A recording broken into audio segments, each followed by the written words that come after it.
Over the last 10 years, I've built a real estate photography business that has done millions and millions of dollars in revenue, has an awesome team, and now runs itself to the point where I get to focus on making videos like these and coaching people as they build their businesses. And the reason I lead in with that is not to flex or show you all the cool stuff that I've been able to do because I'm cool. Instead, this video is talking about the things that I had to learn and all the mistakes that I made that allowed me to get to the point of having a business where it is today, a business that runs without me, a business that still thrives despite me not having ran that business in really any way for over 3 years now. And the bigger reason I want to make this video is because I think there's a lot of mentality and thought errors that exist within the photography industry that keep a lot of photographers broke and not doing as well as they could financially. And there are a lot of reasons that you may have become a photographer. You may like the art side of it, you may like the creativity, and all of those things are awesome, and this video is not at all putting those down. I started my photography business for the money. And I know that when people hear that, sometimes they're like, ew, that's a gross thing. But I think a lot of us that at least own a real estate photography business or want to start a photography business, the financial aspect is a important decision-making factor for us. Like, we need to be able to support ourselves. Money is important in today's world, and having more is generally better for most people, and that's most people's goal. And so I understand if, especially you're coming from more of an artistic photographer's background, that just the things I said there may have turned you off a little bit, but here's the way I look at it.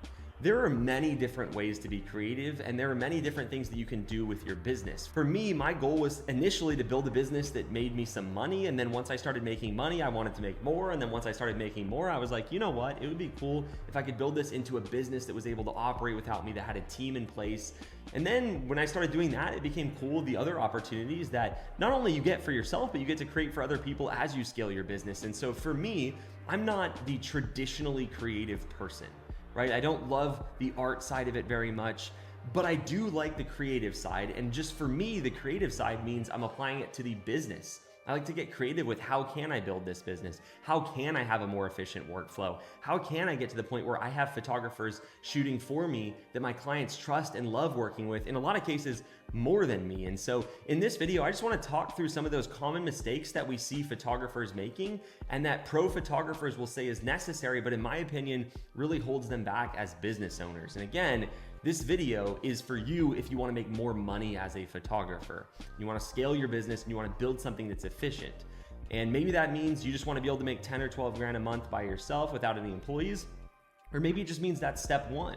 And then your goal in the future is to scale your business and build a team. Now, the thing that I always like to lead into any conversation with, and I think I've already kind of done this, but your goals are really important.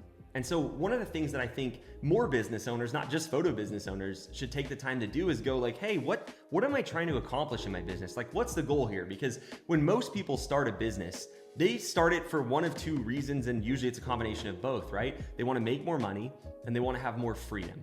And the make more money one's pretty obvious, but there's usually a reason why. It's like, what's the goal here? Maybe it's just lifestyle. Maybe you're like me and you like cool cars, but there's more than that even for me, right? I like the security that creates and different things like that. And number two, and a big and very important one that a lot of people forget, is the freedom side. You probably wanted to quit that job, right? You didn't want to have to go into work. You wanted to have control over your schedule. Even if that meant working more at the start, it's just important that you had to have some freedom and do things on your own terms. And the mistake I see a lot of people make is, while they may have gotten to business and succeeded with number one to make more money, they forget about number two, which is the more time and freedom. And so before I give any advice on what I would do in someone's situation in their business or how to get their business to the next level, the first question I always ask is, what are your goals? Do you want to do this just yourself? Are you okay making a little bit less money? Do you enjoy the creative side? Do you want to dive deep into the processes and the technical and the photo editing? Is that something you enjoy? If the answer is yes, then this video is not going to apply to you because it doesn't match up with what your goal is. But if you're like, hey, Eli, no, I like that side of things. I want to do something I love for a living, but I'm here to make money. I'm here to grow my business. Then I would encourage you to be really careful about taking any advice that's going to be more on that side of things. Create a longer workflow, potentially make your business less scalable, leave money on the table in a way that's not, good if you're trying to grow your business. And I think the most dangerous place that a lot of real estate photographers get is they think that the secret to making more money, to growing their business, to that side of things I just talked about, is getting better at the other side of the business, more creativity, more better photos, a couple of percent better workflow, and they start going down that rabbit hole. And so that's why it's very important. It's not that there's one better way. If you want to make the most money possible and build a scalable business, I think the way that I share things is great. And I think that's what you should do, because that's not only what I did. And I didn't come up with this myself. It's a lot of trial and error, right? But it's also looking at other people who built successful real estate photography businesses. So that's what this video is going to be about. So diving into specifics, I saw a post the other day that really planted the seed in my brain for this video and like what I wanted to share with you. And literally no hate to anybody. The person who commented this, the thought that they had, the original post, I thought it was great. And I thought it was really cool to see so many of you say thanks for the content I've made. So that was really awesome. And there was one specific comment that you can see on the screen here, which is Eli focuses on HDR method, which is easy, but pros use Flambient for color accuracy and quality. You can get away with HDR. I liked it too, but Flambient gets good results, better results, and it will take time to learn, and you have to put more effort in. And I just wanted to, when I started thinking about this, I was like, wow, it kind of brings up a little bit of the state of the industry. Is like, there's a lot of confusion about where the business results come from. And I'm all for you, like I've said a lot in this video, I'm all for you creating that art and enjoying the process. That's awesome. But don't think that that's going to create better results. And so the specific quote was, but pros use Flambient for color accuracy. That's where the confusion is created. It's like, well, what does a pro mean? Well, I think all of us that do this for a living are professionals. And so there's going to be kind of two different kinds of pros. There are people, there's a lot of them on YouTube that are so much more skilled with me, with the technicals of photography, with the Photoshop. They use Flash, they have these great workflows, and they produce beautiful images that in most of the time are probably gonna be better. Maybe you could argue that ours are better. It's really a preference thing, but their workflow is more complicated. They know more about photography and about editing, but they have smaller businesses. And I'm not saying that as a dig on them at all. I'm saying that is their skill set. They have this skill set. I have a bigger business and a much simpler workflow, and that is my audience, is people who want to build their business in the most efficient way possible. And so my thoughts on Flambient versus HDR. The only reason we don't use Flambient is because we don't have to. And so building a business is all about being efficient. There's a quote I love, which is simplicity scales, complexity fails. And so as I've gone through the process of building my business, the workflow I initially had was pretty complicated and it was hard to teach somebody. And so that initial refinement to where we have our workflow that we use today, that all of our photographers use and that we teach in coaching, is based upon me going, this is so much in Eli's brain, so many little nuances that it's gonna be a pain to train photographers. And so we've worked up to the point of having the workflow we have today where we barely change any camera settings, right? It's basically just shutter speed. We don't use a flash and we can be in and out of a house in like 30 minutes. Now, if you use flash, that's going to add time and add complexity to your workflow. But if you do it right, it could add a couple percent better photo quality. That's where I had to make a decision as a business owner. Was that extra effort, that extra training, that extra complexity, that extra room for error, was that what I was gonna be able to have in my business? Was that the most efficient route? Or do maybe clients not care about a little bit less quality, right? I don't even think there really is any, but just assuming there is, do they care about a little bit less quality? And we found the answer to be an absolute no. I think one great example that I think every real estate photographer can relate to is sometimes you'll just deliver a shoot that's not that good and the client will absolutely love the photos. And so I do think as photographers, one of the things that holds us back from being better business owners is that we put way too much emphasis on the product side. And we actually have a way higher standard than our clients. And you want to have high standards, but if your client standard is here and they'd be super happy with this, and you spend all the time you spend above that is waste. And that doesn't scale in a business. That's why you have a lot of photographers that build businesses that don't make any money, that don't make much profit when they go to scale. Because when you're a solo operator and you're shooting everything yourself, you can be kind of sloppy with how you run your business. You don't have to be that efficient because you're not only the owner getting profit from the business, you're also the employee doing the shoots and getting profit from that. And so there's not a delineation between that. You don't know which is which. And so it makes you feel like your business is more profitable. And so those business owners lean into scaling and then they get to a place where they have 2 or 3 employees and they're like, wait a second, I'm not making any money. And so that's kind of why I run my business the way I do, because at scale it becomes hard. And that's why you see a lot of photographers, and it's not just a Flambient flash, that's like a small tip of it, right? It's just kind of a window into the mentality, and it's the most common debate, if you will. Those photographers, you very, very rarely see them scaling a business. In fact, all of the biggest real estate photography business owners that I know, the ones that do well more than me, right? I had Todd on last week, doing 300K a month. These business owners, they do not have complicated workflows. They don't use Flash. They keep it really, really simple. And that is what has allowed them to scale. And so again, I don't want this to be a debate on Flash versus HDR. It depends on your goals, right? We've talked about that. If your goal is to scale the business, definitely use HDR. If you like the art and you want to use a Flash, by all means. That's why you got into business, right? Is that you could have the freedom to do what you want to do. The whole point I want to make in this video, the bigger point is don't confuse the two. Know why you're doing things. When you listen to the pros, I'm not a pro when it comes to these complicated, very technical workflows. It's above my head. It's not something I want to do, right?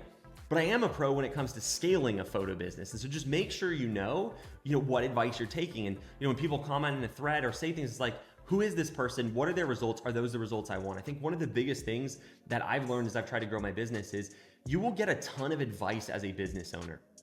And your success as a business owner, at least in this category, is going to be based upon your wisdom of knowing whose advice to take. And the thing with that is it's not just, you don't just have to rely on like raw wisdom. It's like, well, how do we figure that out? Like, what would a wise person do if they're trying to figure out what advice to take? Well, they would go, hey, what are my goals? What am I trying to achieve? Has this person done that? Is that what they've done? Or is that the things they teach? Right? Is that where they're going? And so I want to make sure that for me personally, like me, Eli, everybody I learn from is someone that I want to learn something from that has been where I've been. It doesn't mean the amount of money, right? Maybe I'm learning from somebody who's, been really good about managing stress as they built a business.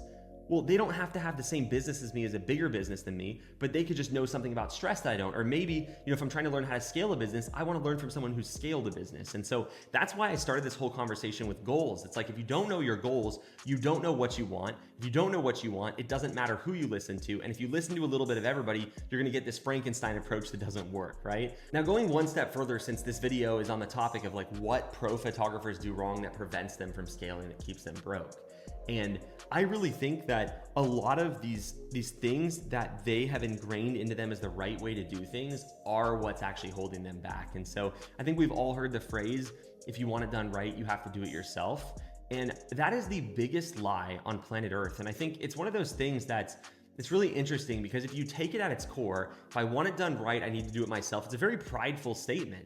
And I don't think pride is something that helps in business in almost any way, right? And so we know generally that it's probably not a good idea to think that, but where does that come from? Well, it comes from the fact that what a lot of people do when they're building their business is they do it wrong. And then because they did it wrong, they don't get the result. And they think that that result is not possible. And so they scale back. I almost did this in my business, right? My first 2 employees that I hired, I had gone from making good money myself to not very much money. I was questioning everything. And the thing that I want you to think about here is if you want to build it big, you can't do it yourself. And so that's kind of the first mentality block. Because I think a lot of people, and partly this is because of complications in their business, because they're more artistic, right? They build this complicated business that is actually hard to train people to do.